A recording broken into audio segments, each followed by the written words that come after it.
One of our favorites, year 13 in the National Football League. Must-win game for the Pittsburgh Steelers in Baltimore. One of the best. P2, Patrick Peterson, back on the Rich Eisen Show. How you doing, Patrick? I'm doing great. And yourself, Rich? I'm doing great.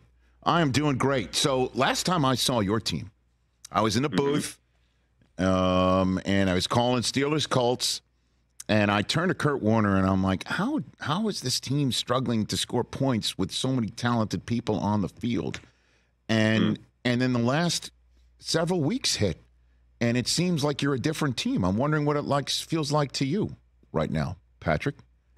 It feels great seeing the offense being able to move the ball up and down the field with ease over the last 2 weeks because we needed it. We was in the last 3 weeks of our season that was must wins for us to at least give ourselves a shot. I know we still need some help, but at least we're giving ourselves an opportunity to have a shot to play in the postseason. So whatever the offensive coordinator and the offensive guys been doing on that side of the ball, keep it going. And then what about your side of the football and how you were handling the frequent, I guess, 3-and-outs to put you back on the field and things of that nature? I mean, it's something that can fracture a locker room. I'm wondering what your perspective was during that time period. Well, when you're not on the field as much as we were, during those times when we were not as good as we wanted to be on offense and the defensive side of the ball, because it kind of correlates. But when we're on the field for X amount of plays, it can kind of wear on you. So as you saw, when the offense are on the field more than us, that's a good indication of that we're going to be successful. Patrick Peterson here on the Rich Eisen Show. Last time we spoke, I asked you about Coach Tomlin, and I have been from this chair caping for the man quite a bit, to be straight up with you, saying that any Steeler fans that wants him gone is out of their friggin' minds. That's literally what I said. And then I was catching holy hell while you were on that losing streak for that statement. So I would like to give you the floor as a 13-year veteran in this league.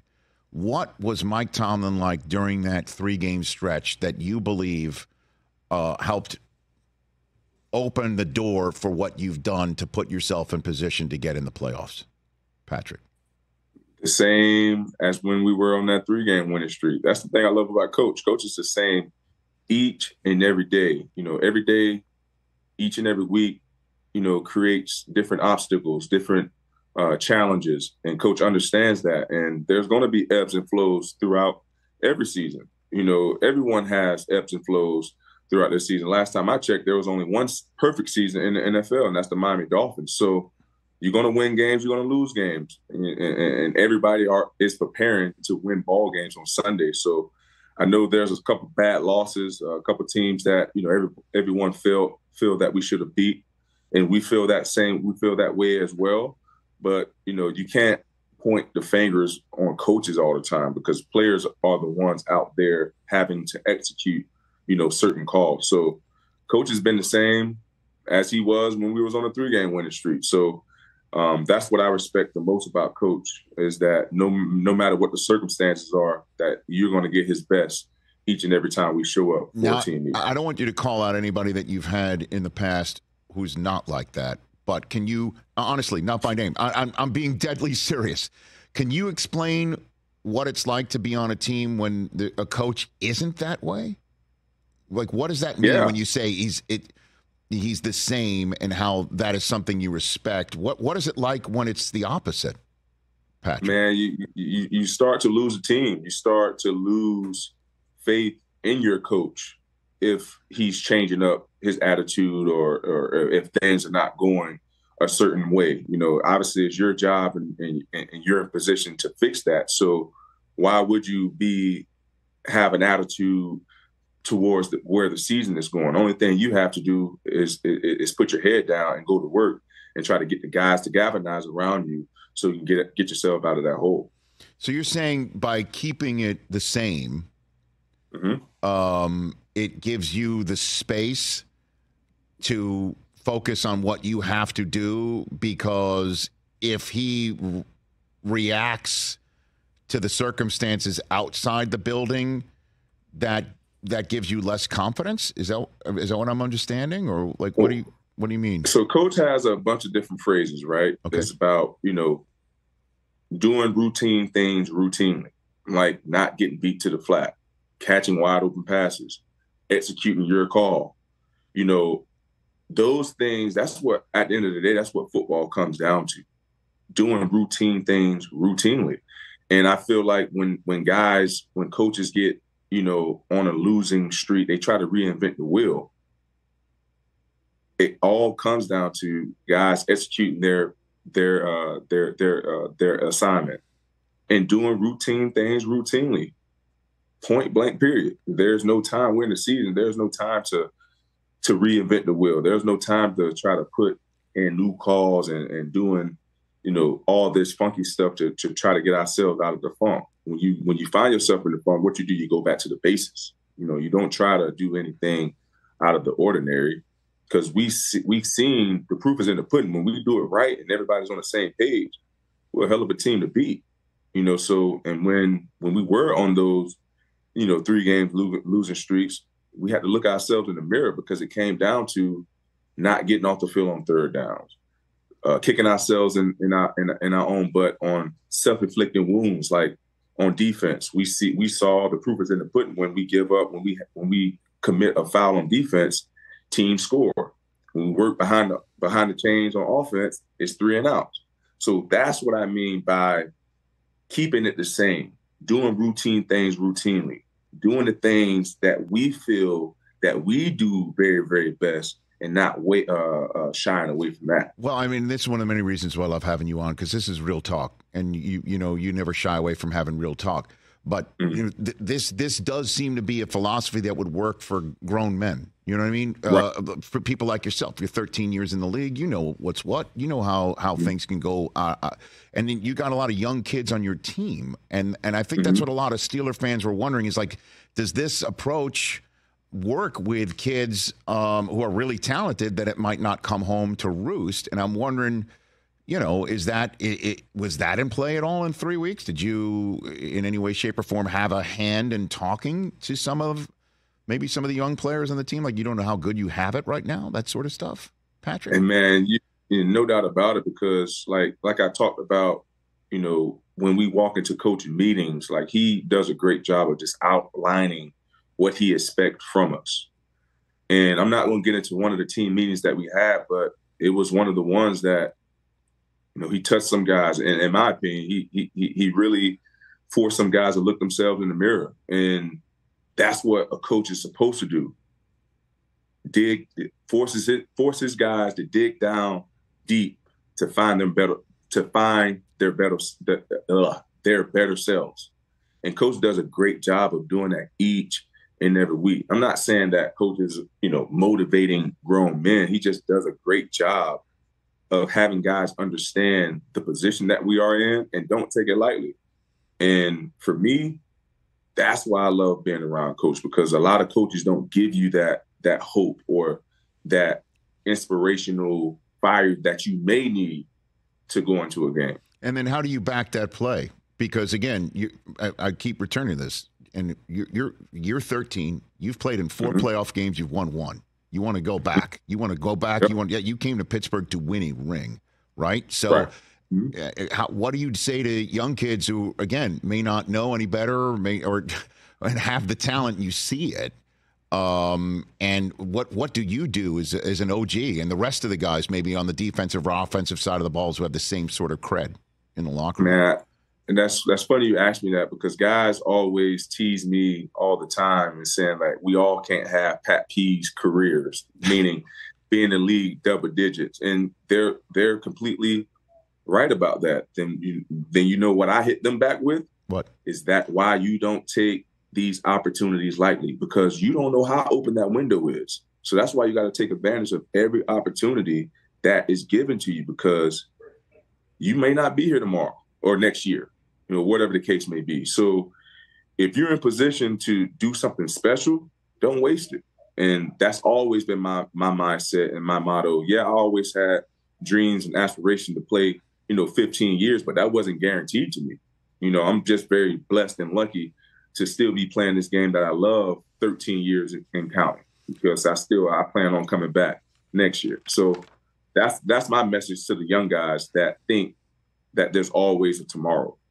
And in terms of the numbers, Patrick Peterson here on the Rich Eisen Show, of the 32 playoff clinching, the 32 different scenarios in which the way the AFC seedings can hash out, the Steelers have half of those scenarios. I mean, this is a significant opportunity you guys have going into this weekend. Obviously, it's got to start with a win at the one-seeded Ravens, who don't have Lamar Jackson out there on the field. How do you approach this game with your teammates and with yourself, Patrick? Well, just like the previous 2 weeks, it's a must-win. You know, we have to go out there. We still know that we're going to get their best shot. We know Lamar is not going to be in the lineup, but we understand that this team is going to prepare to win a ball game, as we are as well, because not only is it's a must-win, it's a divisional opponent. You know what I mean? And we want to be able to say that we ended off our season versus divisional play 5-1. You know, so that's very significant and special to us, because we have on paper probably the toughest division in football. You know, so like I said, we know we're going to get their best shot, but like Coach said earlier in his press conference, we do not care. We can't care. We have to focus on the Pittsburgh Steelers. I missed it. What do you say? What do you say, Patrick? What do you say? Someone asked him about do he wonder if the Baltimore Ravens was going to rest their starters, and the classic coach said, "We do not care."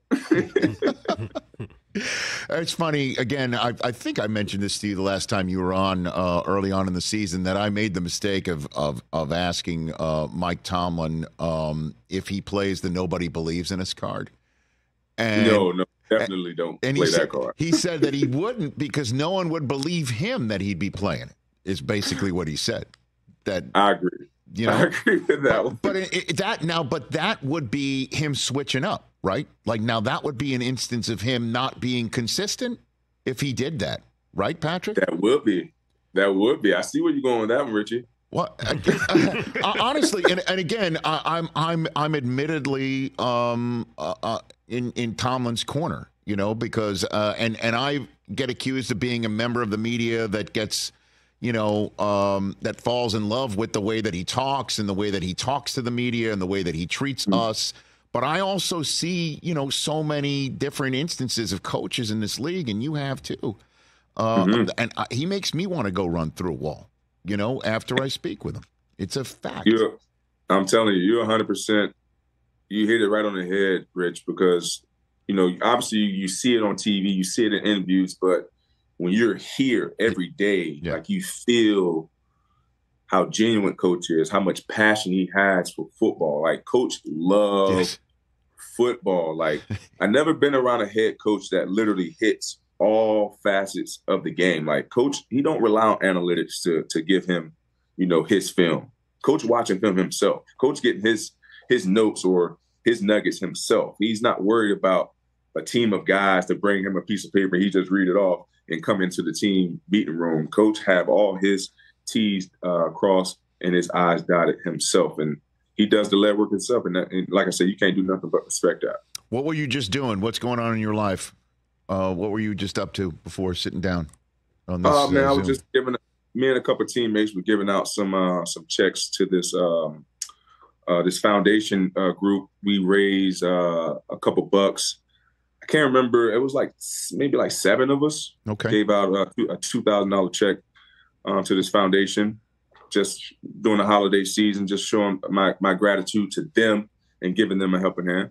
You loving it out there in Western PA, Patrick? I do, man. I love it here. Today we got some unusual weather today. It snowed a little bit today during practice. Okay. A little bit colder than usual, but we got it in today, and now we on to Baltimore here tomorrow. So then, what's colder right now, the weather or your golf game right now, Patrick? Both. Yeah, I know. Both. I haven't played golf since July, Rich. So. Oh my goodness, pour one out for Patrick Peterson. Oh my goodness gracious. It's been a while. So if anybody's trying to get after me, now's the time. Now's the time. So what? But you're still single digit, right? You're still single digit. I'm still single digits, and so the only thing that's going to take time for me to get back is probably around like my 115 shot in. Okay. And putting, touch around the green. But other than that, my driver is going to be my driver. My long iron is going to be okay, not as sharp as I want it to be, but my touch game is what is going to need to be the sharpest. Okay. I'm going to have to sharpen up after the season. There's no simulators in Pittsburgh, Pennsylvania? We don't have any? Man, no? You know, Rich, the older I got, when I was in Arizona, I used to play golf after practice. Right. And obviously it was good to play there because, you know, it never snowed. It never got below 50 degrees. Right. But, man, the older I get after practice now, man, it's a business decision. Really? Oh, yeah. Oh, okay. I get it. Hey, I'm a 54-year-old man. I left my glasses at home. I'm barely seeing you on the screen right now. It's terrible, Patrick. I heard you talking about it over the break. Yes, if there's anything you'll overhear me doing is complaining. I haven't changed either. Patrick, I love our chats. Good luck on Saturday. I hope you get what you're looking for. I appreciate it, Rich. Always great talking to you, my friend. Right back at you. That's Patrick Peterson at P2, the one and only, right here on the Rich Eisen Show. Catch the Rich Eisen Show every single day on the Roku channel, 12 to 3 Eastern, for free.